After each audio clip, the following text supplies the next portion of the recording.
Yo guys, Zakaragi here, and today we have a performance review for the Nike GT Cut Academy. So, could this be one of Nike's best budget models right now? Let's find out, and let's get into the good, the bad, and the ugly. And starting with traction, we have a full-length herringbone-like pattern, and this was my favorite performance aspect of the shoes. The traction on these is unreal. Didn't matter how dirty the court was, these stuck like glue.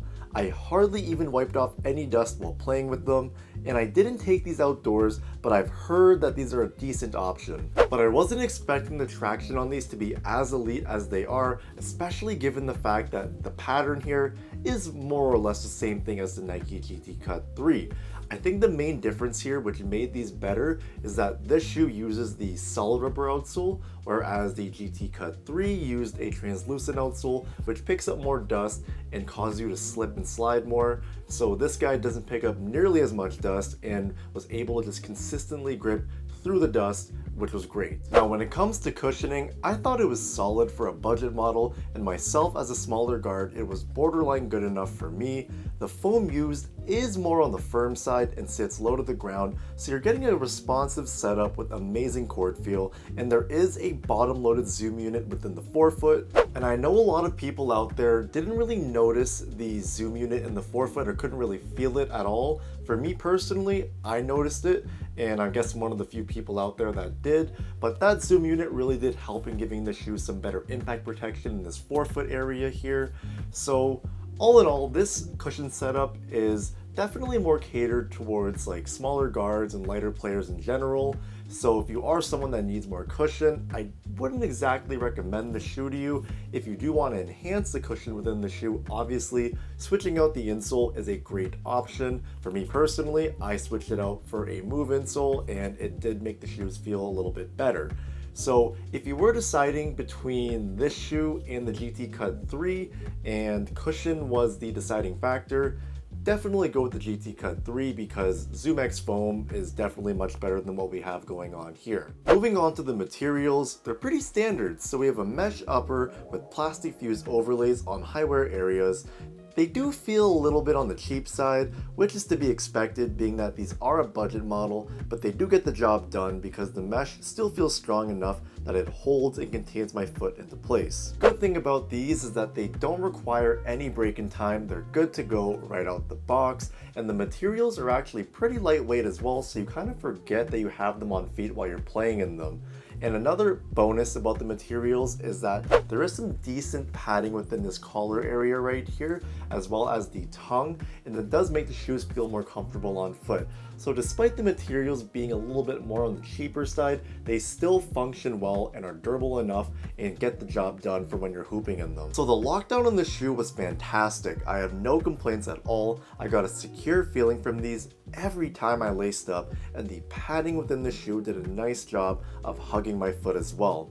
Something I really appreciate about this shoe are the 2 extra eyelets they have, which really allow you to customize how you want the shoe to strap your foot in. And this is something that Nike should be doing more often, as well as other brands, to eliminate any potential heel slippage issues and to give the customer the option to have a customizable type of lockdown and fit within the shoes. Because I know from the past with Nike, they've had shoes with heel slippage issues, and people have had to use other methods of making the shoe better so that it would secure their foot into place. Like people would either do a runner's loop or would even go as far as to creating their own eyelets within the shoe.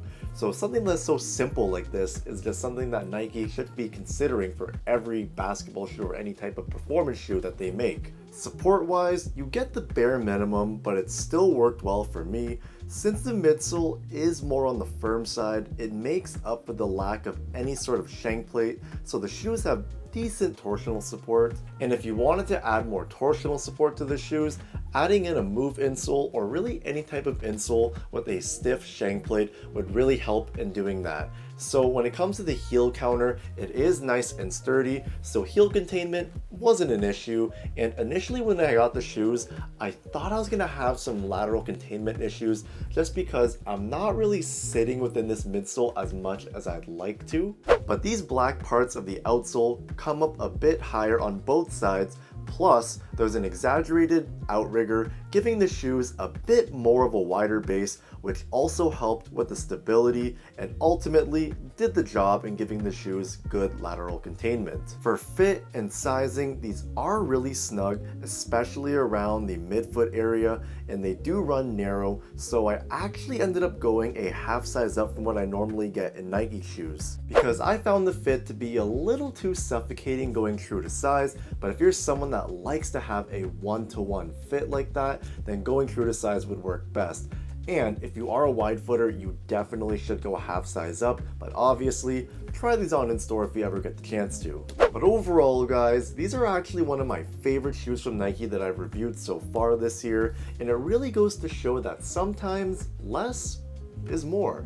And I like these better than the Nike GT Cut 3, especially for the price that they're set at.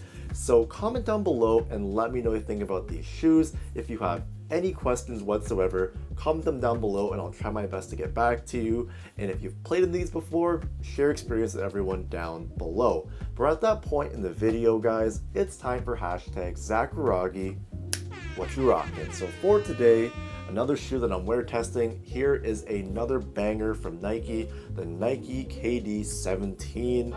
So I have a short performance review already done for these. I'll link it up here if you guys haven't seen that yet, but I still will be doing my full-length performance review, so stay tuned for that, and make sure you subscribe to the channel if you haven't already so you don't miss any update or any upload.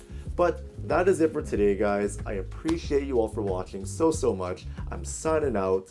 Peace.